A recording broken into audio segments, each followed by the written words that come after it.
Hello my friends and welcome back. Thank you very much for being with me again today. Here we have another example of an article that actually provides more evidence of an issue that was not provided by an article that was on the issue. So let's say you have an article here about the advancement or I don't know, the offensive of Ukrainian troops, and they tell you this, they tell you that, and then they don't tell you that they're actually not advancing, they're actually retreating. And then you find another article from a different location where they tell you actually Ukraine is exhausted and is retreating. But this article is not in connection with this one. They're not talked and say, hey, you're supposed to say that. Oh, okay. So they reveal some piece of information that was supposed to be revealed in this one, but these guys somehow omitted it. So let's see what's going on here. We have the Financial Times, but this comes from Al Mayadeen, an Arab independent media outlet, and it is from the article is from the 26th of December, and here is the news. Ukraine exhausted, suffers heavy losses. Financial Times. So this is what Financial Times says, that Ukraine is exhausted, suffers heavy losses. We will never know how many, right? Western Defense Advisor, who chose to remain anonymous, confirms heavy losses for Ukrainian armed forces. A Western Defense Advisor who chose to remain anonymous has been cited by the Financial Times, FT, as he confirmed that Ukrainian forces have suffered massive losses and are critically exhausted. I had the information from other sources, but sometimes you can't use certain kind of sources because they say, hey, where you get that information? Are you dreaming? Well, I can't tell you. You know what I mean? Like many others say, you know, I got that information, but just don't take it as being valid. This is just someone, blah, blah, blah, blah, blah, and that's it. Like you have, for instance, retired military colonel Douglas McGregor, for instance. He's been saying this for some time already, and he did not provide more information because he can't. If he's giving some information, that information was provided, probably that's top secret. So he just says it, and I don't know what kind of laws could be implemented to take care of him. But if they want, they can do whatever they want. And according to the advisor, as quoted by Financial Times, and I'm quoting, the Ukrainian forces certainly face their own problems. Their casualties have been high. Many are not adequately trained. Some units are clearly suffering from extreme fatigue, and they need more weapons and ammunition. Interestingly, the advisor, following his confirmation of heavy losses for the UAF, Ukrainian Armed Forces, has highlighted that the morale and determination of the Ukrainian Armed Forces, and I'm quoting, are still incomparably higher than their opponents, end quote. At the same time, the newspaper credited Sergei Surovikin, the general in charge of Russia's forces in the war, with forming solid defensive front lines following the withdrawal of Russian forces to the left bank of the Dnieper River. Those defensive positions may diminish the possibilities of a successful Ukrainian counteroffensive in the region, which aimed to destroy the land bridge connecting Crimea to the rest of Russia, Financial Times reported. And it seems like the men in Ukraine handed summons to join army on streets. So men on the streets of Ukraine are receiving summonses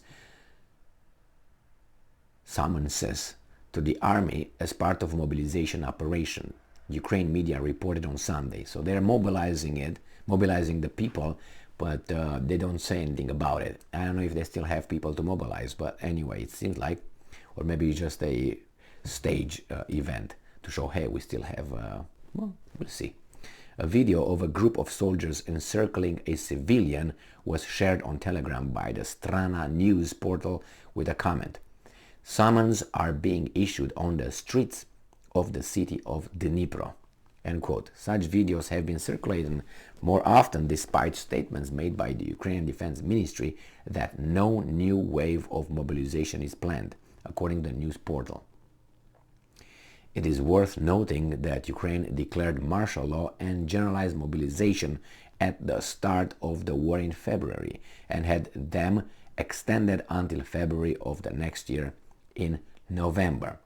Well, that could be a propaganda and a counter information war, which is I show that, and then the Russians obviously will see that as oh, so they still have people to mobilize, and they don't really publish it, I'm assuming, in their media, so they don't scare the population like, oh my God, we're going to be mobilized. But as far as I know, the Ukrainians already mobilized whatever they had at the beginning.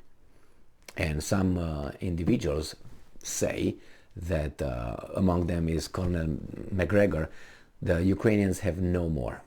They scraped the bottom of the barrel a long time ago. There's no more forces, armed forces, military, infantry, whatever, personnel to fight, to continue fighting this.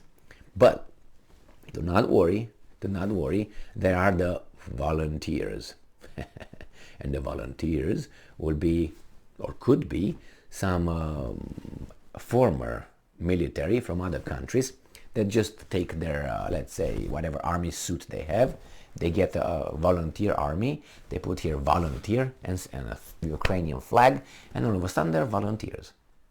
And there you have it, and you have a new army full of volunteers that speak so many languages, like German, let's start with the first one, English, American English, because you've got to make a distinction, and, French, and Polish, oh my God, yeah, under the cover of being volunteers. Is it possible?